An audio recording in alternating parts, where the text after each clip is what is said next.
Hello student, today started chapter number 4 part 6 air. आज का हमारा जो वीडियो है वो वेदर एंड क्लाइमेट से रिलेटेड है। पिछले वीडियो में हमने स्ट्रक्चर ऑफ एटमॉस्फेयर को डिस्कस किया था, जिसमें ट्रोपोस्फेयर, स्ट्रेटोस्फेयर, मेसोस्फेयर, थर्मोस्फेयर और एक्सोस्फेयर के बारे में डिस्कस किया था कि 5 लेयर्स होती हैं एटमॉस्फेयर में, जिनका हमने एक एक लेयर को डिटेल में डिस्कस किया था। सबसे नीचे की जो लेयर होती है उसको ट्रोपोस्फेयर कहते हैं, और सबसे ऊपर की जो सबसे हाइट में होती है उसको एक्सोस्फेयर कहते हैं। आज का जो वीडियो है वेदर एंड क्लाइमेट से रिलेटेड है, जिसमें हम मौसम और जलवायु के बारे में डिस्कस करेंगे कि किस प्रकार का मौसम क्या होता है और जलवायु क्लाइमेट क्या होता है। देखिए मौसम क्या है, यहाँ देखिए एक लाइन है ये वाली, weather is this hour to hour day to day condition of the atmosphere. Weather क्या है, मौसम क्या है? वायुमंडल के प्रत्येक घंटे में दिन प्रतिदिन में जो स्थिति होती है, जैसे घंटे से घंटे, हर घंटे में जो स्थिति उत्पन्न होती है एटमॉस्फेयर में, दिन प्रतिदिन जो स्थिति उत्पन्न होती है वो क्या है? एक तरीके से मौसम है। ए हॉट और humid weather make one irritable. जो आर्द्र और गर्म मौसम होता है जिसमें चिपचिपापन होता है वो हमारे लिए इरिटेबल होता है, हमें अच्छा नहीं लगता, चिड़चिड़ा टाइप होता है, क्योंकि जैसे ऐसा मौसम हो जाता है जिसमें चिपचिपापन आ जाता है, हाथों में पसीने आते हैं। उस प्रकार का ह्यूमिड जो वेदर होता है वो इरिटेबल होता है। लेकिन ब्रीजी, अच्छा हवादार ऐसा मौसम होता है जैसे ब्रीजी है, प्लीजेंट है, ऐसा मौसम चीयरफुल होता है, घूमने का मन करता है, आनंद का मन करता है। इसलिए weather can change dramatically from day to day. इसलिए मौसम क्या होता है, दिन प्रतिदिन है ना चेंज होता रहता है, ड्रामेटिकली यानी नाटकीय रूप से। कभी बरसात का मौसम हो जाता है, फिर गर्मी पड़ने लग जाती है, कभी अचानक ठंडी हवाएं चलने लग जाती है। तो ये क्या ड्रामेटिकली वेदर में चेंजेज होता है। लेकिन ऐसी स्थिति weather condition of a place for a longer period of time represent the climate of a place. लेकिन मौसम किसी स्थान का औसत मौसम, जहाँ या तो ठंडी ठंड पड़ती है या गर्मी ही गर्मी पड़ती है, बहुत कम चांसेज होता है कि वहाँ के वेदर में चेंजेज होते हैं। तो ऐसी स्थिति को वहाँ की जलवायु से हम उसको इंडिकेट करते हैं, क्लाइमेट से इंडिकेट करते हैं कि वहाँ का क्लाइमेट कैसा है। जैसे जम्मू कश्मीर का वेदर कैसा है? ठंडा, कूल है, तो वहाँ की क्लाइमेट कैसा हो गया? कूल। जैसलमेर का क्लाइमेट कैसा है? राजस्थान में हॉट है, तो यहाँ की क्लाइमेटिक कंडीशन कैसी हो गई? हॉट, क्योंकि यहाँ ज़्यादातर गर्मी पड़ती है, जबकि जम्मू कश्मीर में बहुत कम रेयर केसेज में हॉट वेदर होता होगा। लेकिन वहाँ की क्लाइमेटिक कंडीशन कैसी है? कोल्ड है। क्यों? क्योंकि एवरेज जो वेदर है वो वहाँ कूल रहता है, इस वजह से वहाँ का क्लाइमेट गर्म है, ठंडा है। जबकि जैसलमेर और राजस्थान का जो क्लाइमेट कंडीशन है, सर्दी में ठंड पड़ती है वो ठीक है, लेकिन मोस्टली यहाँ जो वेदर होता है वो हॉट रहता है, इसलिए यहाँ की क्लाइमेटिक कंडीशन हॉट मानी गई है। तो आज का वीडियो हमारा वेदर और क्लाइमेट से रिलेटेड है, जिसमें आज हम टेम्परेचर को डिस्कस करेंगे कि टेम्परेचर क्या होता है। इसके जो इम्पोर्टेंट पॉइंट्स हैं हमने पीडीएफ फाइल में मेंशन किए हैं, वहीं से हम इसको डिस्कस करेंगे।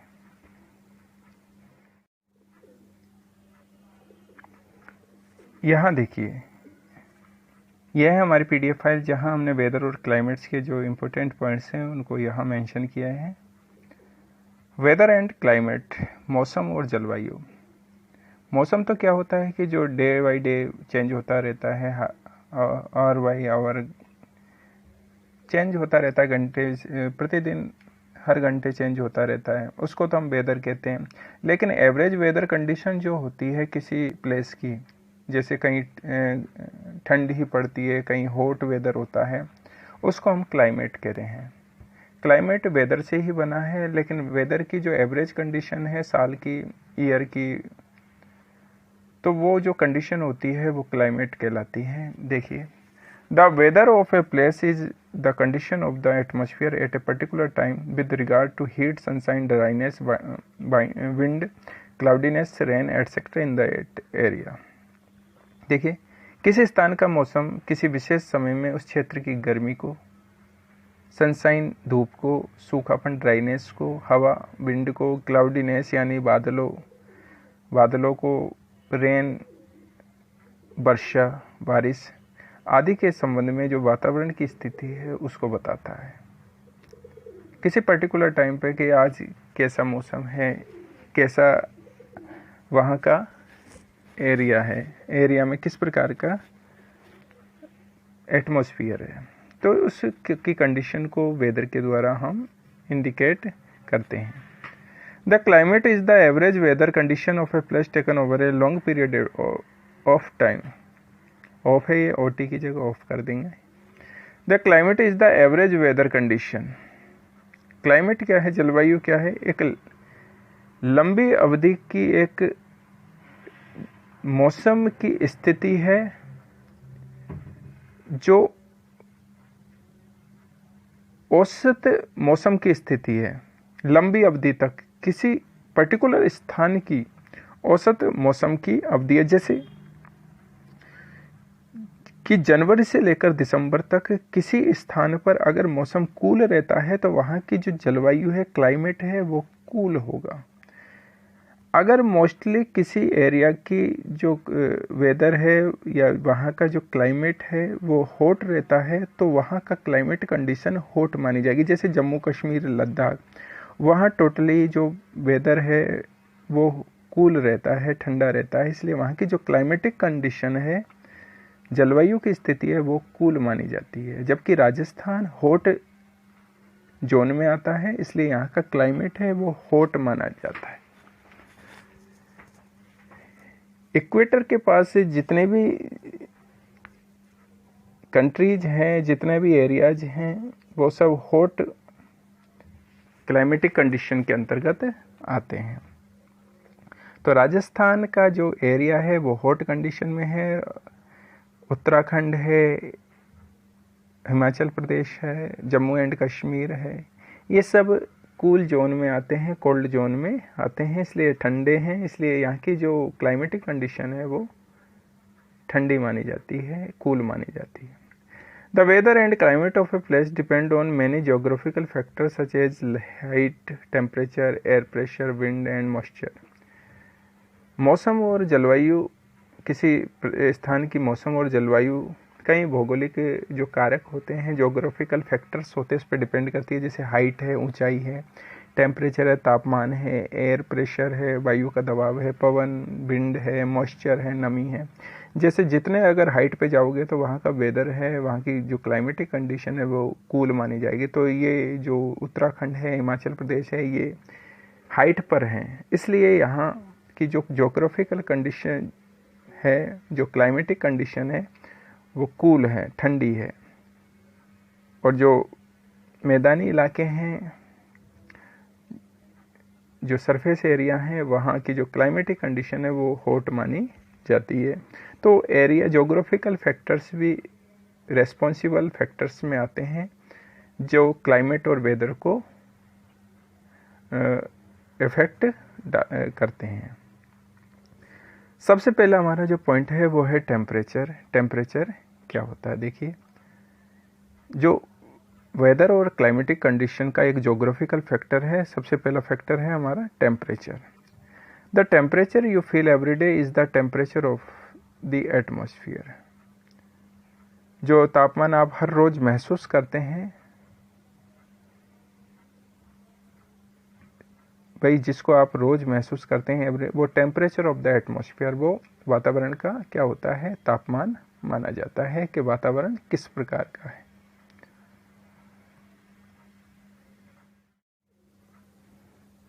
The degree of hotness and coldness of the air is known as temperature.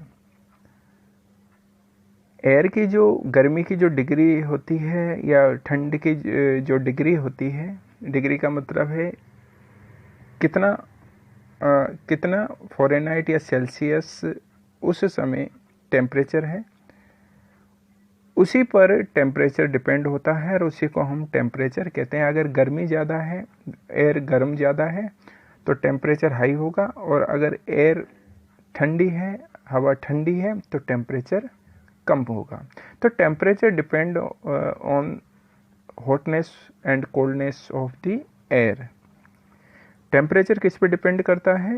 Air की हॉटनेस पे और कोल्डनेस पे, कि ठंडी हवा ठंडी है या गर्म है। अगर गर्म है तो टेम्परेचर हाई होगा, और अगर ठंडी है तो टेम्परेचर कम होगा, लो होगा। The temperature of the atmosphere changes not only between day and night but also from season two season. Atmosphere का जो टेम्परेचर है, वातावरण का जो टेम्परेचर है, तापमान है, केवल दिन और रात में ही नहीं चेंज होता, बल्कि ये सीजन टू सीजन यानी मौसम से मौसम भी चेंज होता है। जैसे गर्मी में अलग टेम्परेचर होगा, बारिश में अलग टेम्परेचर होगा, विंटर में अलग टेम्परेचर होगा। विंटर में टेम्परेचर कम हो जाता है, समर में टेम्परेचर ज़्यादा हो जाता है, रेनी सीजन में एवरेजन टेम्परेचर रहता है।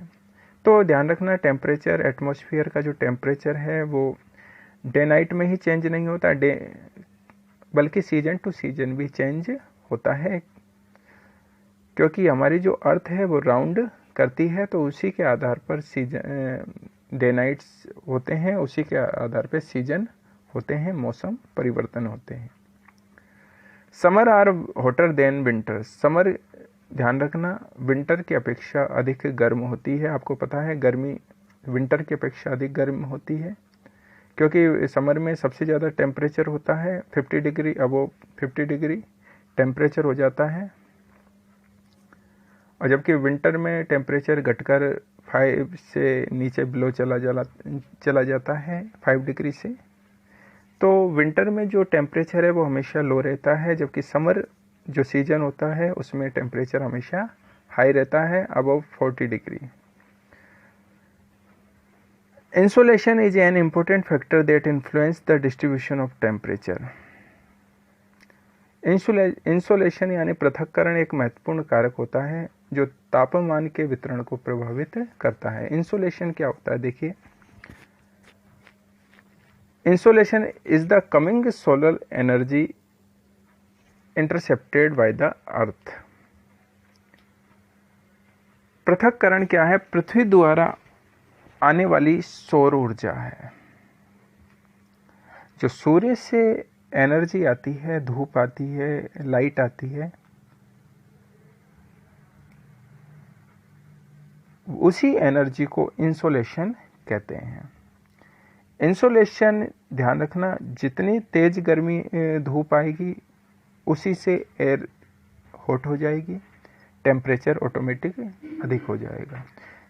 अगर इंसोलेशन की जो क्वांटिटी है वो कम है तो ऑटोमेटिक जो अर्थ का जो टेम्परेचर है वो ऑटोमेटिक क्या हो जाएगा? लो हो जाएगा, तो वेदर कंडीशन अपने आप कूल हो जाएगी। तो इंसोलेशन जो सोलर एनर्जी होती है, जिसको हम सोलर एनर्जी के रूप में भी जानते हैं, सूर्य की ऊर्जा, उसी से क्लाइमेटिक कंडीशन और वेदर कंडीशन चेंज होती है। The amount of insolation decrease from the equator towards the पोल।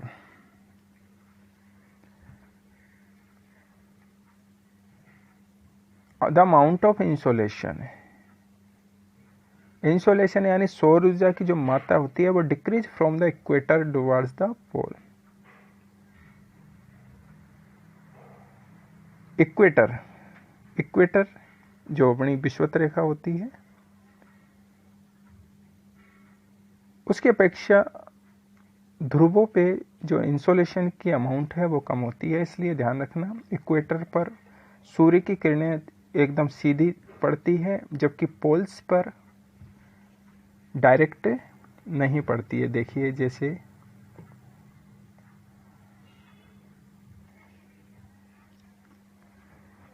याद रखना। देखिए, इंसोलेशन को हम आतपन भी कह सकते हैं, तपन भी कह सकते हैं।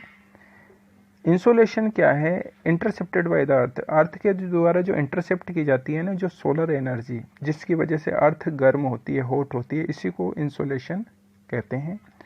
जितनी मात्रा में सोलर एनर्जी को वो इंटरसेप्ट करती है अर्थ, उसकी वजह से अर्थ क्या हो जाती है? हॉट हो जाती है, जिससे यहाँ की एयर है अर्थ के ऊपर की, वो ऑटोमेटिक हॉट हो जाती है।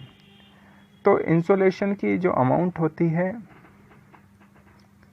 सूर्य, जिसको हम आतपन, सूर्य का ताप, पृथक्करण, किसी भी नाम से जान सकते हैं। बेसिकली इसको हम इंसोलेशन को पृथक्करण के बजाय हम सूर्य ताप के नाम से अच्छी तरीके से देख सकते हैं कि इंसोलेशन मीन्स सूर्य का ताप, सूर्य ताप, सूर्य तप या सूर्य का ताप। ठीक है, इसको हम आतपन के नाम से भी जान सकते हैं। आतपन यानी सोलर एनर्जी या इंसोलेशन, अलग अलग नाम है, अलग अलग टाइप से।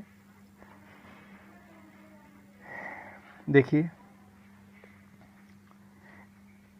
Insolation is the incoming solar energy intercepted by the earth. Insolation सूर्य का ताप है, वो सोलर एनर्जी के रूप में होता है, जिसको अर्थ के द्वारा इंटरसेप्ट किया जाता है, रोका जाता है, जिससे अर्थ गर्म होती है। Therefore the amount of insolation decrease from the equator towards the pole. जो सूर्य की ताप की मात्रा है, भूमध्य रेखा से ध्रुवों की ओर घटती हुई जाती है। जैसे आप देखिए, जैसे ये भूमध्य रेखा है, ये पोल है, सूर्य की, जैसे यहाँ सूर्य चमक रहा है तो इसकी मात्रा तिरछी पड़ती है, जबकि इक्वेटर पे जो लाइट है वो सीधी पड़ती है। इसलिए इक्वेटर के पास के जितने भी इलाके होते हैं वो हॉट होते हैं, जबकि जहाँ सूर्य की किरणें तिरछी होती है, साइड में होती है, एकदम डायरेक्ट नहीं होती, वहाँ का जो क्लाइमेटिक कंडीशन है वो हमेशा कोल्ड होती है। इसलिए पोल पर हमेशा सूर्य की रोशनी कम पड़ती है, इसलिए ये हमेशा कूल होते हैं, कोल्ड होते हैं, ठंडे होते हैं।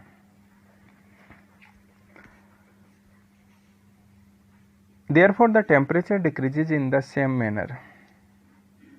इसलिए तापमान उसी प्रकार क्या होता रहता है? घटता जाता है। जैसे इक्वेटर पे ज़्यादा होगा तो इक्वेटर से आगे बढ़ते जाएंगे हम पोल की ओर, तो टेम्परेचर ऑटोमेटिक डिक्रीज होता चला जाएगा। Temperature is measured in Celsius and Fahrenheit. Temperature को किस में नापते हैं हम? सेल्सियस में और फ़ारेनहाइट में। सेल्सियस और फ़ारेनहाइट, जैसे लेंथ को हम मीटर सेंटीमीटर में नापते हैं, उसी प्रकार टेम्परेचर को हम सेल्सियस फ़ारेनहाइट में मापते हैं, मेजर करते हैं। Temperature in cities is much higher than that of village. ध्यान रखना, टेम्परेचर जो सिटी का, शहरों का होता है, वो गांव की अपेक्षा अधिक गर्म होता है, अधिक होता है। क्यों? क्योंकि विलेज का जो एरिया होता है वो खुला हुआ होता है, और गांव, शहरों में क्या होता है कि शहरों की जो बिल्डिंग्स हैं, जो रोड्स हैं, वो कंक्रीट से बनी होती है, एस्फाल्ट से बनी होती है। तो इस वजह से वहाँ क्या होता है कि वहाँ का जो टेम्परेचर है वो अधिक होता है, हाई होता है। The concrete and metals in building and the asphalt of road gate heated up during the day. दिन के दौरान जो बिल्डिंग्स होती है वो कॉन्क्रीट और मेटल के होने के कारण, और रोड एस्फाल्ट की बनी होने के कारण अधिक ऊष्मा को क्या करती है? एब्जॉर्ब करती है। इसी वजह से ये जो एरिया हैं, सिटीज़ हैं, वो हमेशा यहाँ का जो टेम्परेचर होता है वो अधिक होता है बजाय गांव के। तो ध्यान रखना, सबसे ज़्यादा टेम्परेचर सिटियों में होता है, जबकि गांव में टेम्परेचर हम सेल्सियस और फ़ारेनहाइट में नापते हैं। और इंसोलेशन क्या है? सोलर एनर्जी है जिसको अर्थ के द्वारा इंटरसेप्ट किया जाता है, सूर्य का ताप। तो आज के वीडियो में हमने वेदर एंड क्लाइमेट को डिस्कस किया। नेक्स्ट जो वीडियो होगा उसमें हम एयर प्रेशर को डिस्कस करेंगे। Okay, thank you very much.